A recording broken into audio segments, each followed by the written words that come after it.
Okay, hello, welcome back for this next, I'm not going to say final anymore, but this should be the final. But this reviews a number of items that would need reviewed as we put the construction drawings together. And at first I was just going to send you the very first part I had done, with which I was pleased enough, but this one thing led to another, so I finished out a few other items that I felt needed addressed and finished. And I'll do my best to get through that expediently. So I wanted to return to the plan on my own in the first place, to go to that second floor and take a look at something I was hoping to do up here. And I really wasn't able to do that because of a couple of different issues. But this was a section view looking out that window from the treehouse, and then backing up into the bedroom and looking through that opening from here to here. And that was plan M2 at that point, and I renamed this 223A, so that was the day I had returned to it. And I raised that sill up, at least that first part, to where those were 53-inch high windows. That does put the sill at 28, but I thought that was more than high enough in that room, and then I didn't want them squeezing that edge so much, partly because of what I originally intended to do, which was to build some sort of arch around here. And I didn't get to that, and I'm not sure that it would have made sense, but I'm not going to go there now. So looking at the plan itself, I changed those doors back, and at the time I did it, I was so pleased that I was able to do that. I didn't recognize the reason we didn't do it in the first place was because of this sloped ceiling plane and the conditions it was creating out here. Nevertheless, for better or for worse, I did not notice that going in because I was excited about this part itself. And so the next thing I did is start recording a series of films on what I was going to do with some various things over here. But I'll return to this toward the end of the film, how this shapes up here, down through here. But I stay with this door because I think it's a better idea than this one. And you may disagree, which is fine, but this film is largely concerned, up here anyway, is largely concerned with having this door oriented this way. And so this series of films, which I think goes through Q, is very short, and I'll be just piecing them together. I won't be really saying much, and you can look at it. It was more me trying to solve issues, but you can watch how various things were put together over that little series of films next.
Okay, once I decided I was going to leave this here for now, still hadn't even discovered this here yet, but I was continuing to work with what I wanted to do up here, what I thought I was going to do. And I never did do the one thing that I wanted to do, and I don't think that what it would entail is bringing this out another 4 or 5 inches and bringing this out 4 or 5 inches, and then having a vertical column type things with holding up some sort of structure. But the verticals were eliminated downstairs, so I eliminated them, didn't even consider them up here.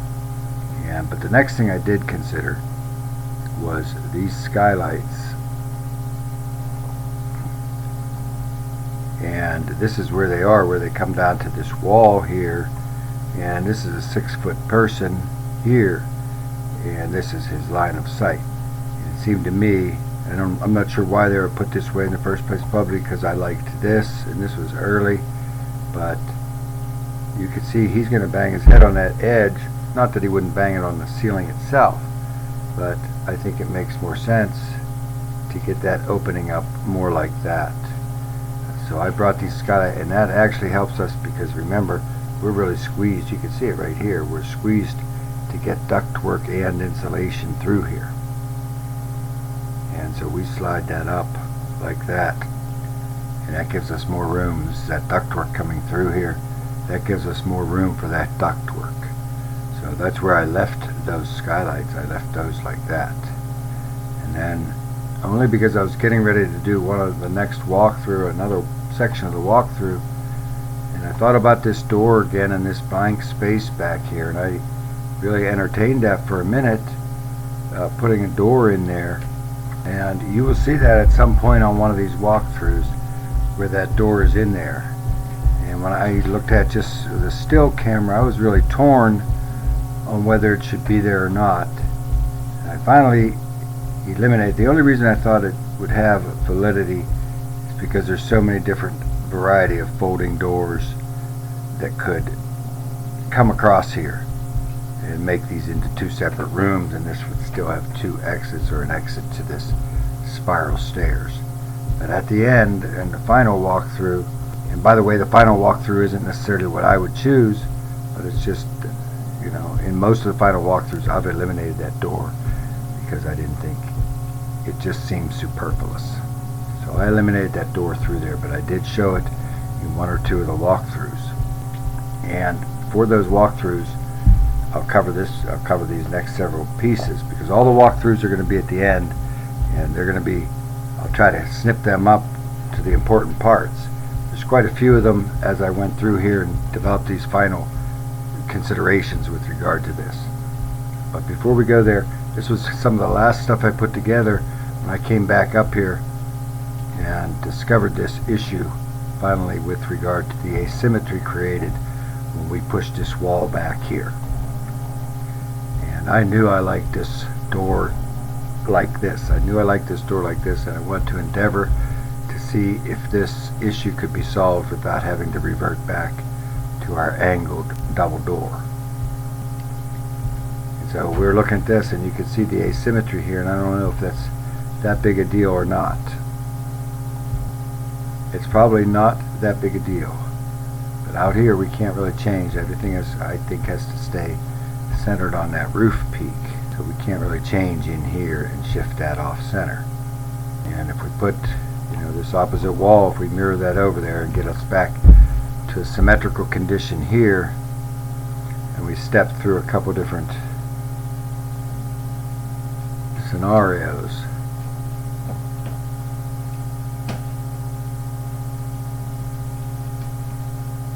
and instead of leaving it short and blank, I brought it all the way up and made the notch here.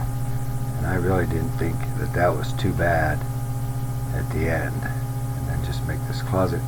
You can have this back wall as deep as you want, shown 210 there, and I moved it forward a bit.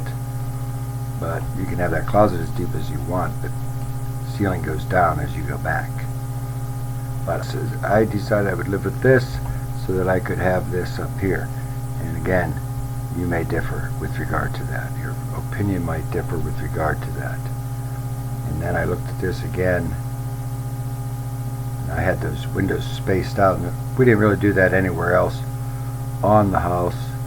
So now I widened out that middle one to occupy that whole thing. It's kind of like this. And finally, I just went to the widest single awning casement, awning window that they would have, which is a 6-foot wide window. Just for its simplicity, and you're going to see more, rather than clogging this all up with a bunch of wood. And that buys a single window instead of 3. So that's what I did at that location to solve that issue. You'll see that at various points on the walkthroughs. That had been how it was, but I went to this. But next I'll cover this. I didn't do it first, but I didn't do it before I did the outside. But this here, I wanted to look at this fireplace one more time, or at least another time. First of all, early on, this thing was almost 26 inches deep here, 24, 25 inches deep anyway.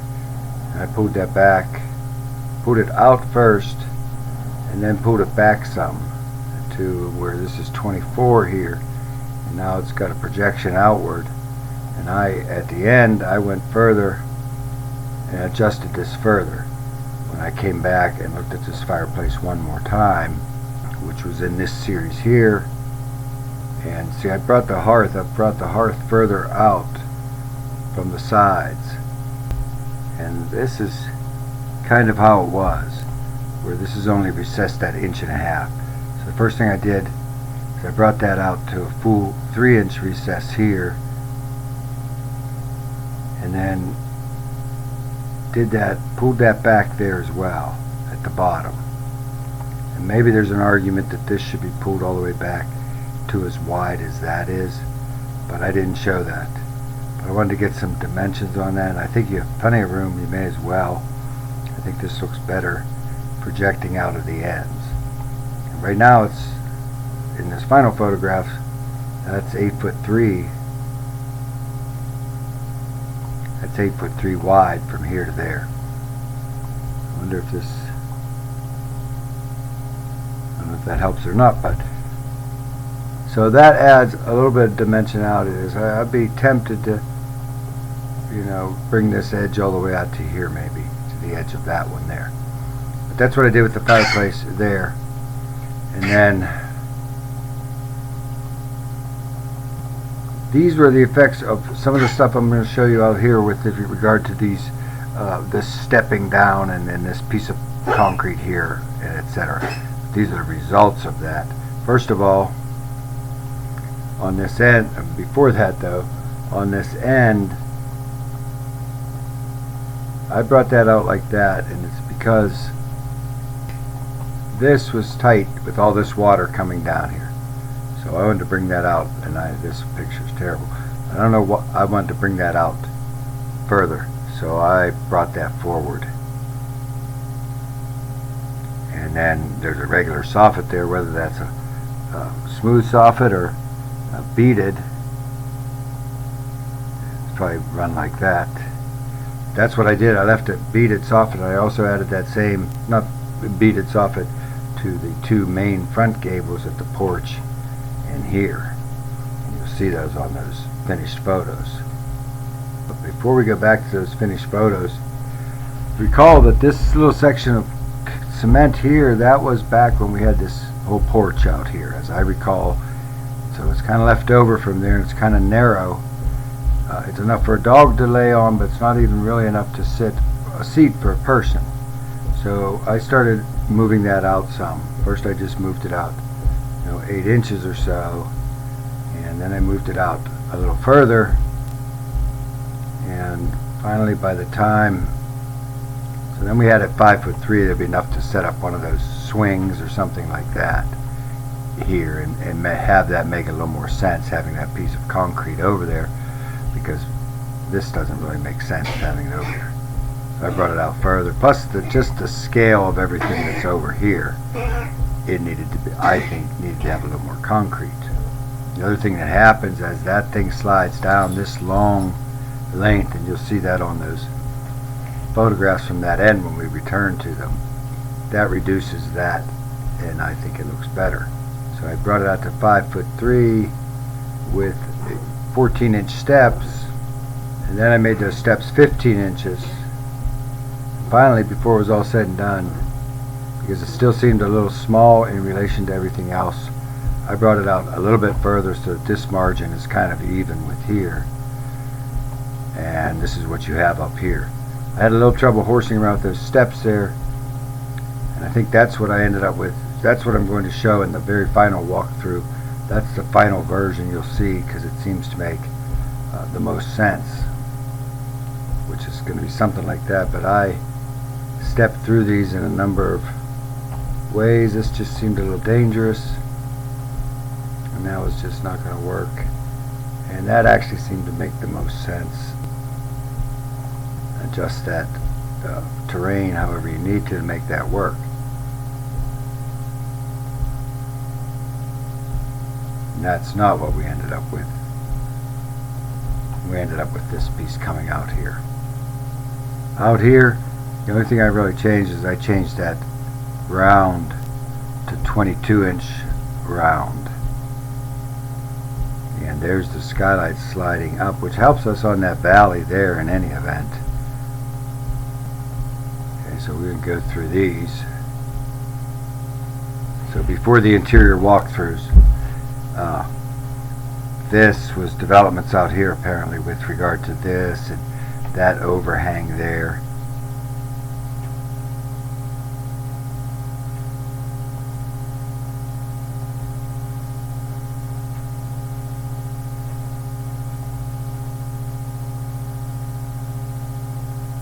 And that's that final version. It's actually not, because I elected to bring this all the way out. Now, I made a series of films as I went along, and I'll snip them together, particularly the ones that circle around up here with various things I've done with regard to this ceiling and that ceiling. I'll try not to have them be too exhaustive and too repetitive, but there are changes here and there as you go through them, and I don't know how many there are. So there are not too many, 20 different various walkthroughs, but these will show the builder, various details, particularly outside and inside, and various things that you're going to have to solve one way or another, and decisions you're going to have to make one way or another.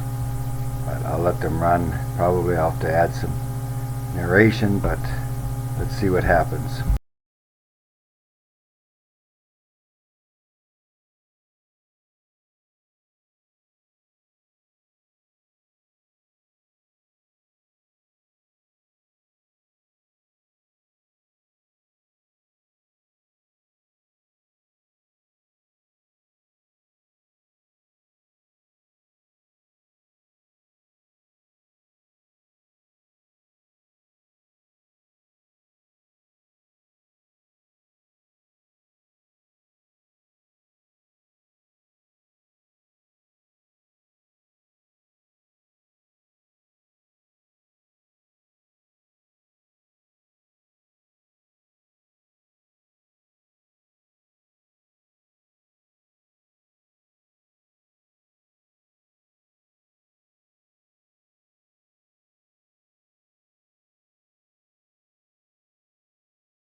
This just thickens the beam at the ceiling, a little bit thicker than what it was on that last walkthrough.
This one really just shows something like this is doable, but it's going to have its challenges here and there.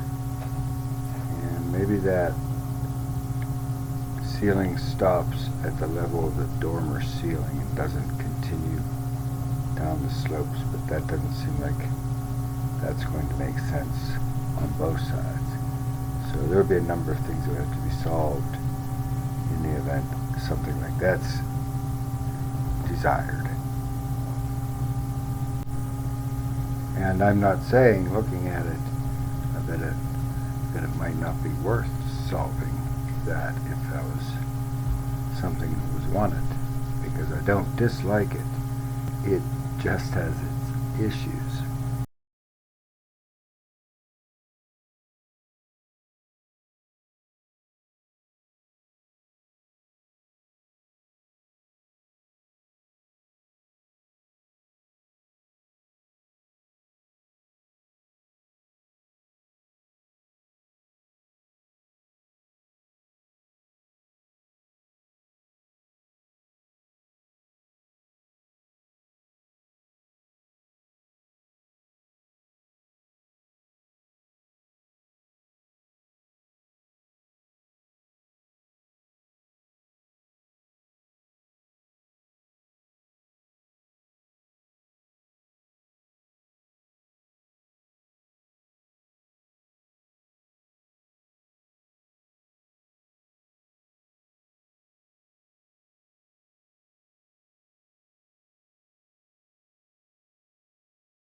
And then the film was over a couple hours ago at film 1088S.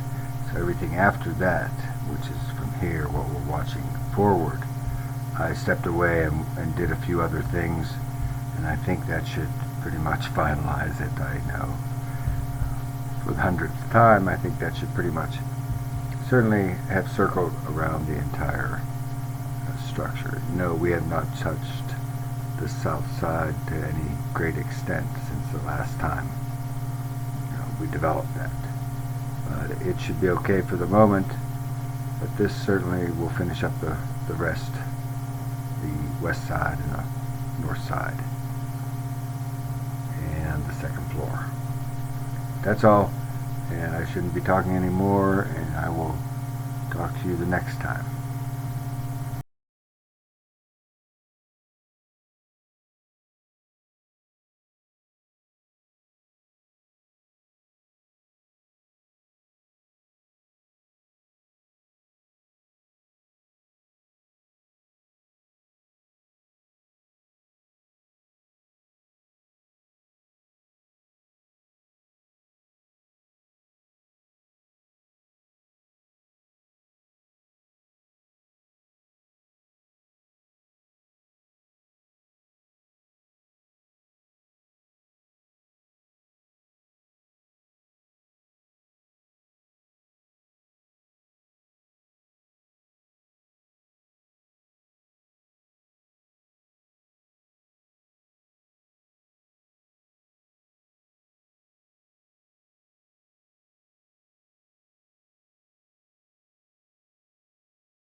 This last and final walkthrough is just where I have moved this patio out an additional foot, this bit at the top, so that those stairs are kind of in alignment with that window. And just overall, it balances all of that space out better and makes good use of the concrete that's going to be poured.